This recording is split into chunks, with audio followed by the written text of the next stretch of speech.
Hi guys, my name is Vida from Abaddon magazine. Today we are talking with Torfinn from band called Slaves to Fashion. Torfinn, hi, welcome to Abaddon magazine. How are you? Hi man, thanks. I'm good. Just loosening up here in Norway a bit now in the pandemic, so it's looking to be better times ahead now. Everything's fine. I've read that you guys in Serbia, you have been very active on the vaccine front, so that's very good for you. And how is in Norway regarding Corona? Is No, everything it's fine? it has been a tough couple of months now, but now it's starting to open up again, Oh, cool. and actually we are scheduled for a postponed release concert on the 22nd of May. So that will be the first concert for a long time. Oh, cool. Great news. Yeah. Okay, today we are talking about your band called Slaves to Fashion. So let's start from the beginning. Uh, you formed the band in 2002 under the name POB. So could you tell us something about the beginnings of the band? What was the main idea? What were your goals and so on? Absolutely. It was mainly me and my vocalist, which also now is the singer in Slaves to Fashion. We've been in the band all the time.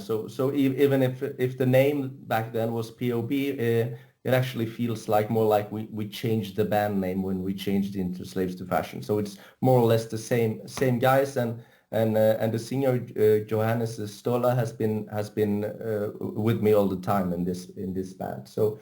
I guess it was like everyone else. It was like we like the same kind of music. We're music fans, heavy metal fans, and wanted to make our own music. And it was like sitting down, try to write our first album, which was called Crossing Over. Came out in 2007.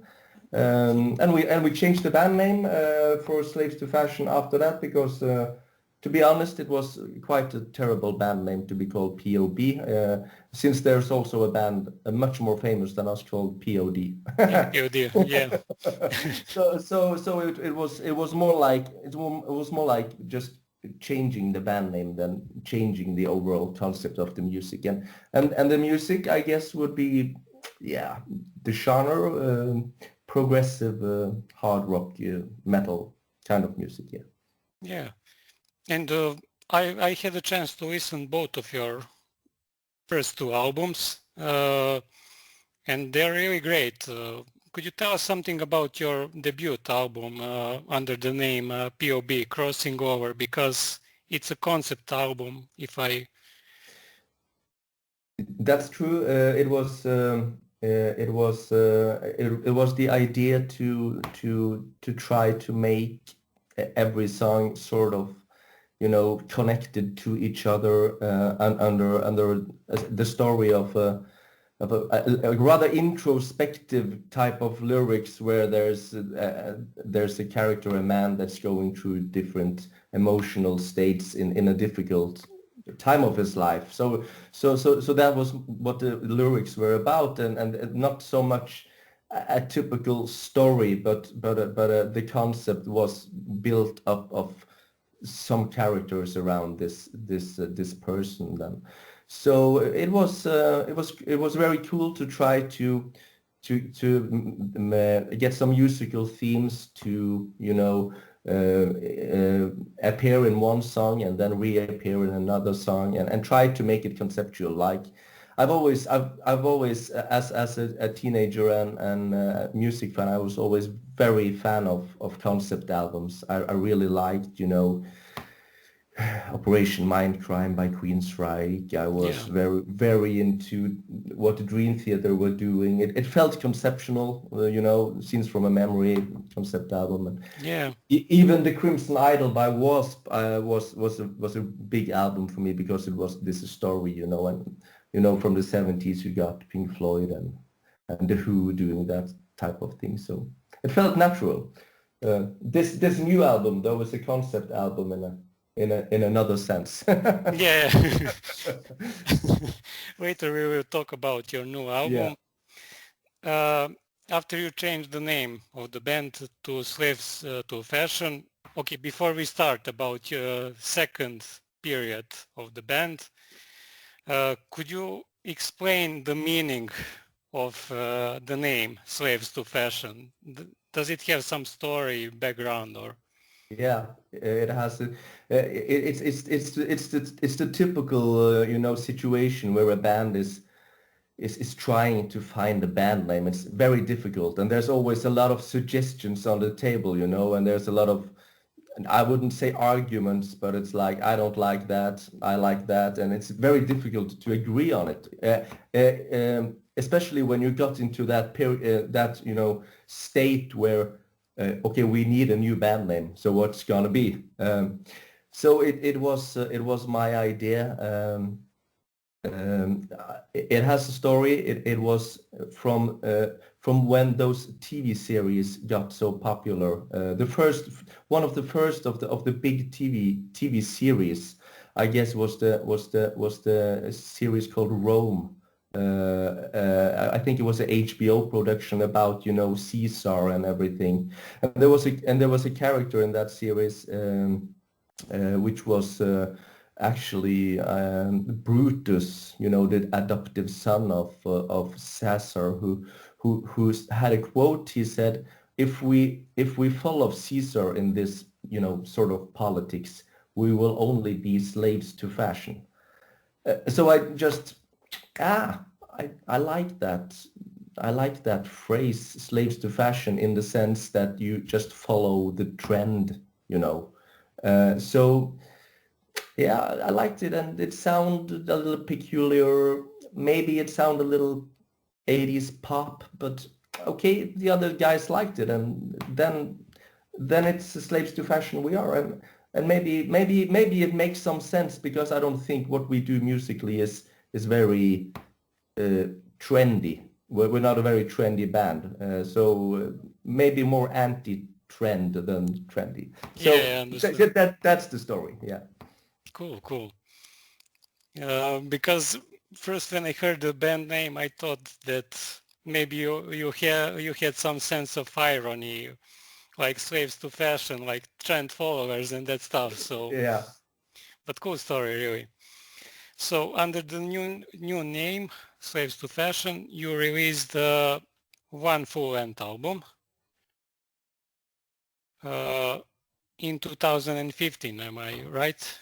No, it's much longer 11. time. 2011 actually. So it's been 10 years since we released Artistic that second difference. album. Yeah, Artistic Differences, which was what can I say? Which was a step up for us, in the sense that the first album, it was a self-released, self-produced. Everything was do it yourself. We did everything. And of course, we didn't mix the album and we didn't master it and everything, but mainly it was released by our own label. Artistic Differences was picked up by a small German label. The band was picked up, so that was a cool story, because we got to work with it was a very small label, but they put some resources into it, and also they took us to Germany for some mini tours to promote the album. So I guess we could say it was a step up for the band, because now we got the first shows abroad out of Norway, and to make those small tours in Germany. I think it was 3 times we went down there to play 3 or 4 shows in a row. So that was, it felt like we were, I could say, it felt like we were going somewhere, and that we were going a step up. Musically, the album is, the title, of course, have some references there also, like there's an ironic twist maybe about these artists that say that the band split up because of artistic differences, Yeah. or yeah. So that's the idea behind it, and it's also because this time on this album, it was more a collective effort. Everyone in the band was writing material, and we were much more working together with the album than the first one, which was just me and the singer. Unfortunately, there's the saying, "Be careful what you wish for it might come true," or be careful what you say, because it might come true. After the first period with those cool shows in Germany and very good reviews on that album, very good feeling, the singer, the vocalist, just quit for personal reasons. So then the band went into a little tumble, and actually split up some years after that.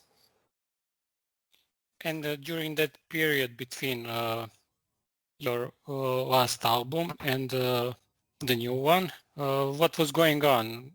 I read in your biography that from time to time you released some songs in your native Norway language. That's true. We created a shadow band of slaves to fashion called Moteslavene, which is Norwegian for slaves to fashion. So we basically took our own songs, stripped them down acoustically, played them at local concerts, local shows here in the area where we live, and we also recorded and released some of those songs in a more popish, stripped down acoustic version. The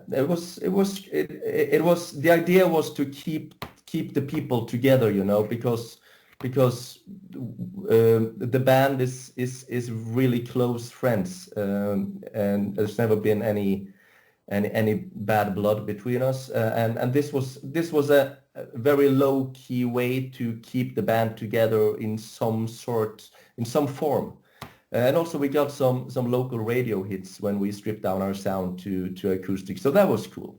And also we actually recorded the music for a children's book that I wrote in that period. So it was more the idea to keep the friendship and keep some music going with us, yeah.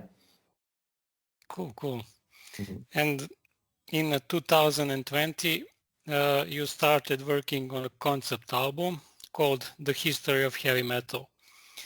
I was really excited when I first heard the album. I really liked it. The main idea of the album was to celebrate 50 years of metal existence. So who came to that? So actually, how you came to that idea, and how was the process of working? Yeah. It was a long process. I checked my computer for when you have your computer, you can see when you created the different documents. Mhm. Like so this idea document called The History of Heavy Metal was in the late summer of 2014. I created that document. So that was I guess sometimes during that summer I came up with the idea of doing it. I didn't really think maybe it should happen, but I started working on just writing down some stuff about it.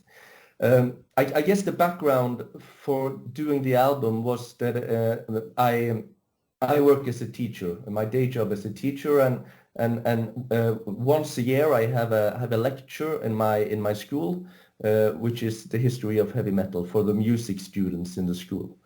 So I've done that for a long time, and there was always a bit tricky to find the music examples. What bands should I choose to exemplify the different time periods and genres? So I just popped into my head, or maybe someone told me, why don't you just write the album and simulate the history of heavy metal? So I guess that was the background. And during the process of beginning to write this album, also I had a lot of, what's it called? I never find a good English word for this, but like a presentation at a bar or at a club or at a cultural event. I've had the presentation about the history of heavy metal. Um, so also when I was working more and more with that stuff, I was thinking maybe it's a good idea to actually try to finish writing this album. And then 1970, like many people, most metal fans and historians make 1970 the most important year of the birth of heavy metal, like Black Sabbath and Deep Purple and also Led Zeppelin released an important album in 1970, even though they started, in 69. So when that what's it called, anniversary, the anniversary, I saw it coming up in 2020. I thought, okay, if it's a time to actually do this project, it's 2020. It's supposed to happen. So that was the timing of it all. A long project that was just okay. Let's do it in 2020. And to be honest, it's kind of feeling like a solo project for some years. But when I finally decided to actually do the album, I asked the old guys in the band. I had them up for a meeting. We had some beers, and I did a presentation for them, what I was thinking, and they was really keen on it. They were like, "Yeah, this is a great thing to do. It's very challenging," and they all of them really wanted to do the band again, So it was like. Yeah, we have an expression in Norway. It's like killing two flies in one stroke. I don't know if that's good in English or Serbian, but Yeah, yeah, we also have that. yeah. So it was like it just came to that. Okay, it felt like I'm not alone in this project anymore. I have the band with me. Let's go for it. And that crazy idea about releasing one song each month in 2020. To like a celebration of the whole genre, which we love and so many people around the world are really in love with. So yeah, it felt good. Yeah, I mean, I really like the idea, and now I would like to go through each song because each song represents one subgenre of metal. So I would like to ask you about the bands that you were inspired, what's going on about the song and so on. So the first song is called 1970, which is inspired by Black Sabbath, Led Zeppelin, and Deep Purple. So now you can tell us something more about the song. Yeah, that's true. That's definitely the three main inspirations for the song. I mentioned earlier that they are very, important in the start of the whole genre. I try to. I'm thinking. I'm speaking when I think now because I have to think back. What was really happening there. But okay, we tried to write a song that was, I would say, mostly Black Sabbath. With elements of Deep Purple and a little dash of Led Zeppelin. We did try to do it the real way. We went into an old famous studio in Norway, which is we live on the western coast of Norway, so it's in the eastern part of Norway. We drove with the equipment for 12 hours, spent 4 or 5 days in that studio. And what was the point is they do everything in the old analog way with the old tape machines, No, cool. not digital. And they also had a lot of gear, a lot of old amps, you can pick an old guitar from 1972 from the wall, and play on Oh, it. cool. And the old drum sets, Ludwig drum sets from I think it was 73, and the old microphone. So everything was done analogically, and we played it more or less live in the studio like those bands did back then. So that was I think the first song we really did when we went into the studio also, and we had the Hammond organ, John Lord, Yeah, the B3 organ also. So it was very it felt like we went back in time, sort of. Yeah, you brought the spirit of the Yeah, 70s. and to be quite honest, we had quite a few beers on that session to try to get into the right old vibe. So it was like the next day. Oh, did we nail it? And we thought, yeah, it's cool. It has the right charm. So that's the story about that song. Also, one important thing is that the guitar solos in that song is not played by anyone in the band.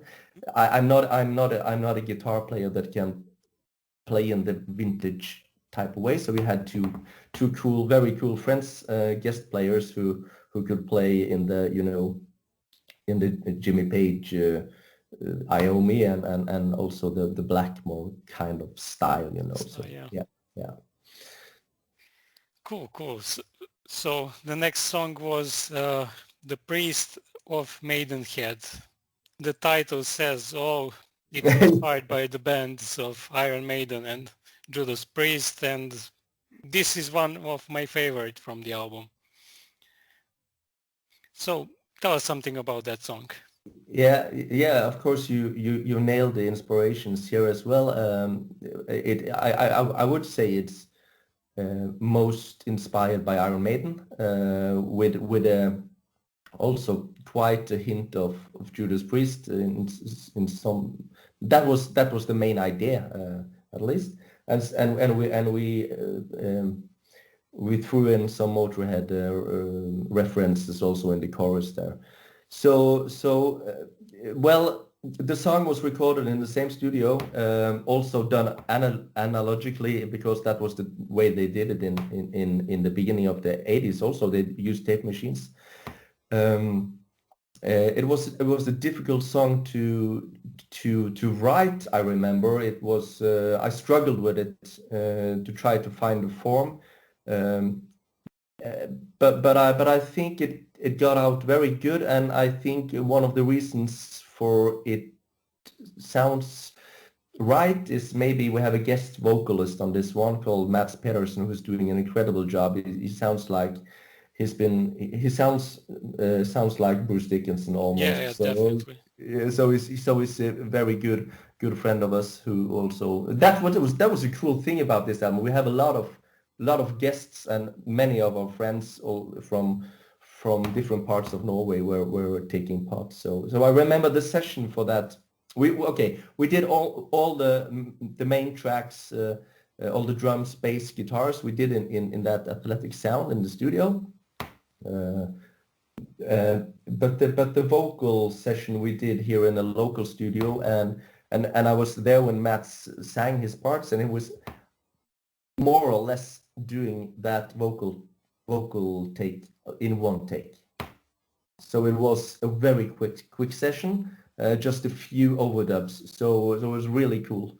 So I was very happy that we found the right singer for that one, because it was difficult. Yeah. I don't know what more to say. I think I hope we capture the right spirit, like try to get it to sound like 1982, 1983, maybe something. Yeah, Yeah, definitely you did it. yeah. Definitely. Thanks. And also the cover artwork for that song is also amazing. It really represents everything from that period of 82 until 85. Yeah, those bands really had a visual style which was influential in creating the heavy metal subgenre, the heavy metal genre, or the heavy metal. Uh, I'm looking for the right words. Subculture of heavy Yeah, metal. subculture. Yeah. So it was like in those times it was like you bought the album just because the cover was so cool, and looked so evil. Although Yeah. the guys who Iron Maiden, they were not so evil, but but it was really establishing the image of the genre, and this was I have to say it was not intentionally to do one one cover art for each song. But as you know, it was like the project just grew. So suddenly, okay, we have to have one cool cover art to represent also each song. So this was made by a Bulgarian artist, very talented, Dimitar Nikolov, who has worked with many metal bands and fantasy fan signs and stuff like that. We worked with him on also the Thrash of the Titans, on the Power of Metal, and also he designed the actual album cover. So that was very cool. But it was but it was also, you know, when we got to the second song, which was released, we started, the first song was released February 13th, exactly 50 years after the first Black Sabbath album, the first one. And then we got the cover for that one, and also the next one in March. And then I thought, oh, this is going to be a hell of a ride to try to actually finish this project, because the album was not finished when we started releasing songs. We finished them song by song, so to speak. Yeah. Yeah, I understand. So the next one is Sex, Drugs and Rock and Roll, inspired by hair metal bands. And I must say this one is the most catchiest one on the album. Although I don't like hair metal, glam metal and that stuff, but this one always was in my head after listening to your record. Well, thanks. I guess that was the idea behind the hair metal bands. They try to create hits, so that's very nice of you to say that. But I think I think this one came fairly easy in writing. Unlike you, I was in my very early when I was a kid, like when I was 9 years old. I listened to Europe and Bon Jovi, so that was the first you know, entrance for me into the whole hard rock thing. I didn't try to copy any bands on this one. It was more like try to get the feeling of the whole Hollywood glam metal thing. But I guess you can. Those bands are. It's strange with the glam metal, hair metal bands, but they sound so similar in one way, but also they are very different when you really listen carefully. So Mötley Crüe sounds nothing like Bon Jovi. It's miles apart, you know. Like Bon Jovi is a pop band, and pop or sometimes country band, and Mötley Crüe is a real metal band, you know. So it's really difficult, but somewhere between Bon Jovi and Mötley Crüe, I guess. Yeah. Cool thing to do. It was the first song on the album that was mixed by someone, what should I say, famous. It was mixed by Bo Hill, who was the producer on many hair metal albums in the 80s. Rat, Warrant, Winger, also a Europe album. It did Twisted Sister. So it was very cool to have him to do the mix of that song, and it was very, very gentleman-ish of him to actually offer to do it for free. He didn't take any money to do it, so he was clearly into the idea of the whole project. Yeah. Cool. Good to hear that. So the next song is called Thrash of the Titans, and it was mainly inspired by American thrash metal, but there is also middle part that is inspired by European thrash metal bands. But tell us something. I'm very happy to hear that observation about the middle part and the European, or should I say German, maybe? Yeah, you know, German. Yeah, the Titanic thrash metal bands, because I try to remember if this one was difficult. I think the main riffs came fairly easy, but there's small variations in those bands and how they attack things with the drums and everything. So the middle part is quite more, what should I say, more extreme thrash metal than maybe the rest of the song, and it starts off with like a Slayerish part and goes into that Teutonic thrash metal. I think I would say that we tried to get a lot of thrash metal references into this song musically, but of course you can hear Metallica is very much an inspiration, but also many other thrash metal bands. Like I tried to get a bit of Megadeth in there, even some Anthrax, Slayer definitely, the German bands, Exodus, and also we did a little, yeah, what should I say? This is a serious album. It's not supposed to be, you know, like you're laughing your way through it, but some humoristic references. Like we tried to find all those important thrash metal albums, and we made the lyrics out of the titles. And I don't know if that succeeded into a song, but I hope it's funny to listen. Try to know every one of those albums at least. Yeah. And it's a long song, and it was very again extremely cool to have none other than Flemming Rasmussen, who did those three famous Metallica albums, Ride the Lightning, Master of Puppets, and Justice for All, and he did a mix of that song. So that was really cool to tell Flemming Rasmussen to turn up my guitar solo a bit. Cool.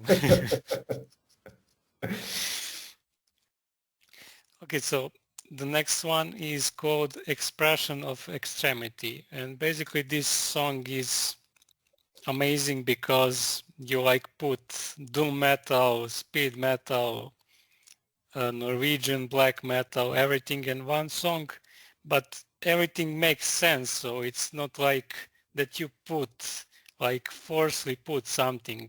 Everything is natural in this one. Yeah. Up to now, I think it was easy to know the idea of how the songs were going to sound. You know, some of these genres. I'm very happy that you say it sounds naturally, because I have to admit I was struggling a bit with some of these genres, like I think the doom metal and speed metal bit came out pretty easily, but you know, I had to do some research, a lot of research into the Norwegian black metal thing. I've always been fascinated by the stories. I grew up. I'm from Norway. We heard everything about the fires and the murders and everything. You know, I even had friends who knew those guys. But I didn't really listen to it a lot. You know, I wasn't a huge Mayhem Darkthrone fan in the beginning of the 90s. So I really had to listen and try to, what is really going on here? What are they doing on the drums? Are the guitars doing? So also the bass player of the band, John Lynn, played in a black metal band in his youth. So he was very helpful coming up and demonstrating the guitar techniques, and wrote some of those riffs. I'm not sure I could have done that Norwegian black metal thing by myself, actually. But this is also a cool thing about the project, because we have learned so much about the different genres, and I can honestly say I enjoy the true old school Norwegian black metal a lot more today than I did 2 years ago. So also it's opened up my eyes or ears, so to speak. So and the death metal thing was also very difficult to they're playing really fast, you know. and also we had to get another drummer here. We had to get a session drummer. I found him online, and actually this guy Hugo Ribeiro, he's now the drummer in Moonspell. from Portugal. So that was very cool. In the process, when I worked with him on different songs, he actually became the drummer of Moonspell. So he's an exceptionally good drummer who did some of those extreme metal drum takes. But I think the song turned out cool. I'm happy about it now when I listen to it. It's been soon a year since it was finished, and I think we managed to get the right, feeling from each of these genres. Yeah. Yeah, definitely. I mean, what really is amazing for me is that every song on this album, especially those ones in which you put like different genres, you you made that it sounds really natural. So that's what really fascinates me. Cool. Also, Thanks, man. so the next song is Garden of Chains, inspired by grunge. So Yeah, it was also most of these. It's a nudge to Alice in Chains and Soundgarden, obviously Garden of Chains. Those two bands are the biggest inspirations because I guess they were the big grunge bands who were most related to metal. yeah, yeah, I don't consider Pearl Jam like a metal band, or agree. Nirvana is probably more like very punk influenced. So it was those two bands, and maybe it's a touch more of Alice in Chains than Soundgarden in there. It was also fairly easy to write because we were teenagers in the grunge explosion when everything changed because heavy metal in the 80s it really was on its way up. It grew and grew. It got bigger and bigger, and there bigger labels. Every big label wanted a thrash metal band, and also in the end they released death metal bands, and the glam metal thing was huge. They were plastering the hit lists and Billboard in the USA and everything, and then Smells Like Teen Spirit came out in 1991, and everything changed. Heavy metal scene changed. And it changed it forever, really. So in the mid '90s, the traditional heavy metal bands really struggled, like Iron Maiden with that new singer who plays Bailey. Judas Priest was Also on a break, and they found a new song, but it wasn't the same. Metallica was doing all kinds of weird stuff in the '90s, and what were Black Sabbath doing? I wouldn't, so the grunge thing really changed it, and some people hate grunge for that reason. They hate the alternative idea. It was very different.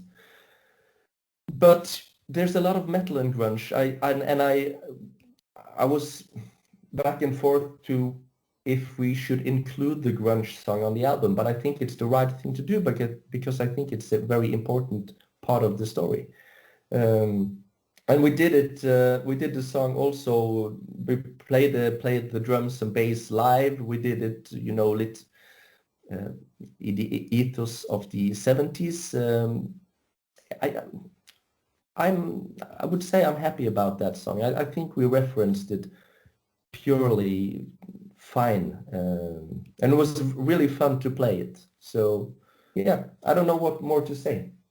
Grunge is very controversial. It's people have a lot of opinion about it. yeah, some people hate it, some love it, but Yeah. all in all, it's a good song. Thanks.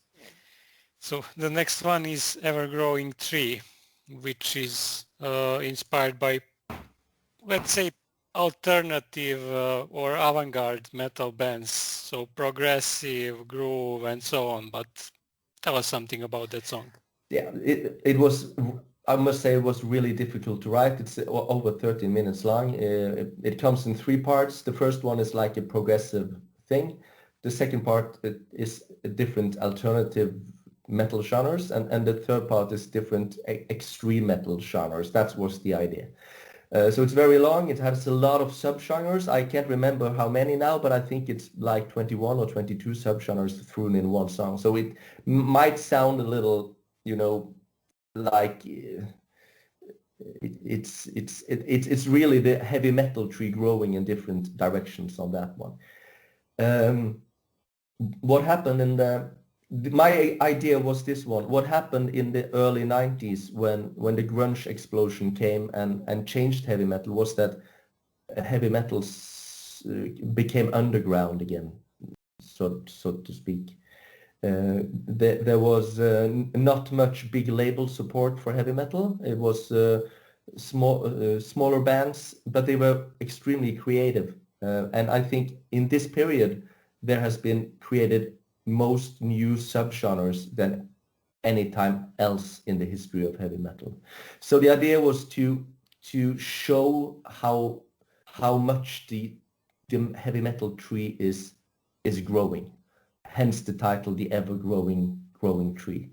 So I think it was, I remember that period myself. I was playing in my first bands, and I was a teenager, and it was a very creative, exciting time, even though heavy metal was not popular in the great masses, if that makes sense. So that was the idea. It was difficult to write. I haven't listened to it for a while, to be honest. I think I'm a little afraid that it doesn't really stand out as a complete song, but it sounds like a medley. I tried to write it as a song because the different themes and motives are repeated during the song. But great experience, at least to try to capture the vibe of those different subgenres. Yeah. Yeah, and you definitely did it again. Thanks. So the next one is The Power of Metal, inspired by power metal subgenre. I really like the lyrics because they're like cliche, but basically those lyrics are like explaining the whole genre. Yeah, thanks. I'm extremely happy that you say that. I think it was also fairly easy to write because I had a period in my early student days. I think I was one of those guys who missed the old traditional heavy metal and had my power metal years between 1996 and 2000. So I listened to a lot of power metal, especially those years. So I thought I had the sense of what was going on. So this song is not modeled after one or two bands. It tries to capture more or less the power metal vibe. Yeah. That was the idea, and also the lyrics had to deal with something. I wanted it to represent, the feeling that don't remember us, don't remember the metal fans. We are important. We have to stand together, and we can rise again, even though there have been some dark years for metal. That was the idea. So it was very, very cool to record. It was extremely cool to have Tommy Hansen from Halloween fame. He produced the two important Keeper of the 70s albums in the 80s, and he also did a lot of other Halloween albums in the 90s when they sort of had their comeback. So that was another one of those cool work with a famous producer thing with this album, and I think he got a great sound out of it, powerful, and every frequency is in the right place. And there's some. We have a guitar friend in Stockholm, in Sweden, Daniel Palmqvist, fantastic guitar player. He's playing a superb solo in there. So I'm playing the first solo and he's playing the second one, and I'm a little embarrassed when he starts his solo because he's playing so incredibly well. But it's cool, and we have this little symphonic thing there too in the middle part. Like that's maybe a little hunch to Rhapsody on Fire. They did a symphonic thing. So yeah, Cool. And I must say I really started to like that genre again when I wrote that song. So depending on the mood, I sometimes just blast some power metal on my home stereo. I was also a fan of power metal. Actually, those were the first steps in my metal music traveling. So I Yeah, also cool. really like So bands like that was in the mid 90s or late 90s. actually beginning of the 2000, like Yeah, 2002. because Hammerfall was that was a time when power metal was really it has, what can I say, it has taken heavy metal back, you know. So cool. Hammerfall, yeah, you mentioned. yeah, Hammerfall, Stratovarius, Yeah, Rhapsody, Blind cool. Guardian, of course. Yeah, yeah, So the next one is New Wine, yeah. inspired by new metal, which was not very popular among metal fans, but you really did a great job. You also made that song has that new metal vibe. Yeah, thanks. Nu metal is a difficult genre, you know. When I have these presentations about heavy metal and I play chronologically from 1970 to today, and I present the different subgenres. After the presentation, sometimes it can be in a, you know, in a bar or pub. There's always some really drunk guy coming up to me and telling me that that new metal song I played was really crap. Uh, and then I tell him that, but you know, you're entitled to your own opinion about new metal, but I think it's an important part of the history anyway. And then he just says, didn't you hear me? New metal sucks. So it's really controversial, you know. Many metal fans don't accept new metal as a part of the heavy metal history. I think it belongs in the part of the history of heavy metal because um, I remember year 2000-ish, those bands like Linkin Park and Limp Bizkit, they were selling millions of records. You know, it was a huge thing. It was a very American thing. Yeah, Uh, um, and it was the new wine in metal. It was the new thing in metal. So not necessarily being the biggest fan of the genre myself, I'm also more traditional, I guess. I think now that I research it, it has more qualities than I gave them credit for back then.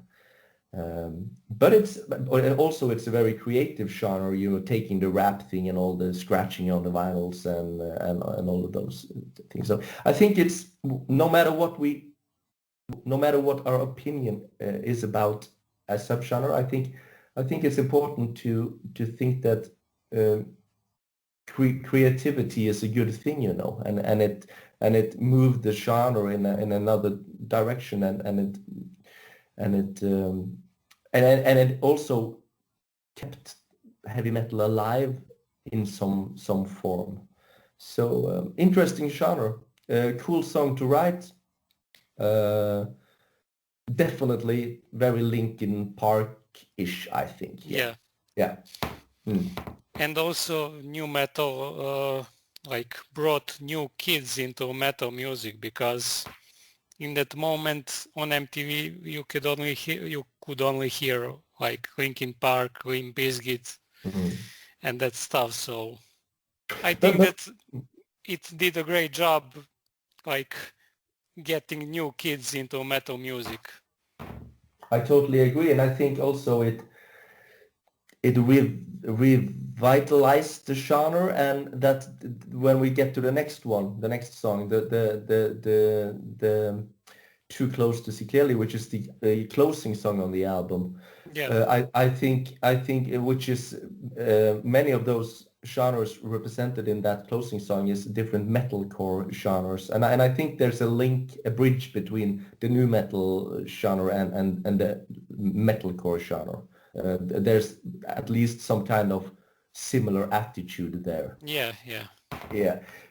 So also in that sense, new metal was important. So I guess I can say something about that last song because Yeah. we called it "Too Close to See Clearly," and that's a reference to my education is that I'm a historian. I have studied history, and in history we have an expression that if you're too close to the event you're going to describe or explain, you are too close to see clearly. You need to have a sort of a historical distance to see things clearly. And this was a difficult song to write because it's difficult to see what really happened the last 10 years. So what I did, I made a song that represents this last 20 years of heavy metal, and I tried to put in those subgenres that has made an important impact in some way or another. So there's different metalcore genres, you know, and there's the symphonic metal thing that was getting big in the beginning of the or mid 2000, like Nightwish stuff. There's also the folk metal that was really growing in the late 2000. So that was the idea behind that one. It's also like a little short medley, but we tried to write it as a song, you know, that with a chorus, a verse, a chorus, and a repeating chorus. So it was very interesting to do that, and there was a lot of research here. There's also some very strange subgenres like that funny genre from Japan, like the kawaii metal in the end there. So so that's a little humorous thing, yeah. Yeah, but and also that last song is like only 4 minutes long, but you like put 20 years of different metal genres into 3 minutes, so it's also amazing. Yeah, thanks. That was definitely the idea. So thanks for listening so closely.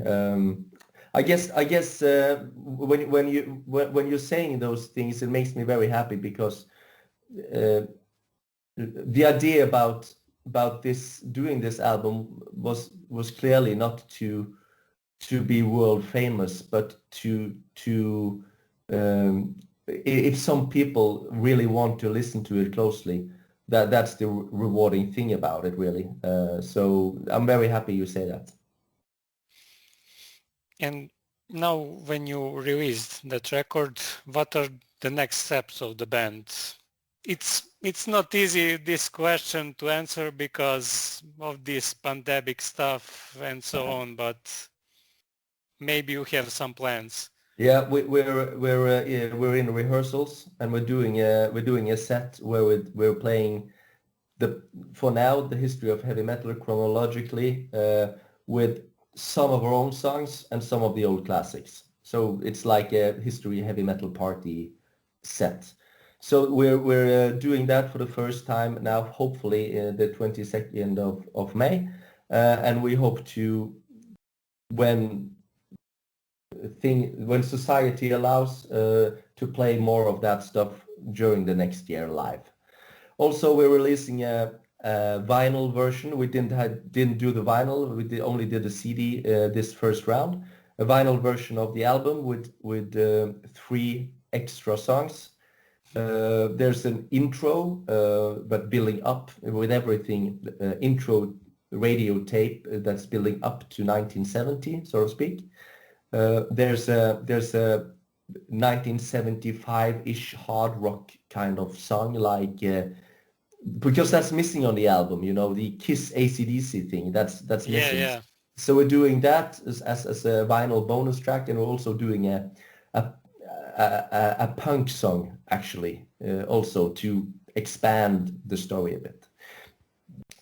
So that's the plans, sort of re-release on vinyl and also the live thing. And we have, as we now are a real band again, we have started to write on one. Actually, we have started writing on two different follow-up albums, which is more. Which is not a concept album about the history of heavy metal, but is original material. So it will be exciting to see how that sounds after this crazy album. I'm pretty sure it will sound good because I really liked your also first two albums before you released this, the history of heavy metal. So I'm Thanks, pretty man. sure it will be fine. Thanks. Once again, I'm very happy to hear that, and I guess the future albums will be taken back to that in some sort sound that we have on those two first albums, but also they will be expanded to elements of what we have done on the history of heavy metal will also be included in it. So I think it will be a bit more diverse sounding than those two first albums, but we'll see. It's a process. Cool. Yeah. So, Torfinn, thank you a lot for your time, for this interview, and for great music. If you have some message for people who are listening to this and watching, feel free to say something. Yeah, thanks for listening, and thanks Vidoyet for having me on the show. I hope I hope it sparked some interest in this album project that we did, the history of heavy metal, and that you will check it out and see for yourself. The album is not perfect. It's a project like this can't be perfect, I think. But if it can make you think, make your own opinion, etc. I think we've done what we intended to do with this album. So yeah, check it out, and hopefully you find something in there you like, at least. Reviews from many different websites and magazines say it's a really good record, so I also could recommend to people. Thanks, man. Thanks. Okay. Torfinn, thank you once again, and I hope we will talk soon again. Yeah, cool. Thanks for having me. Thank you. Bye. Goodbye.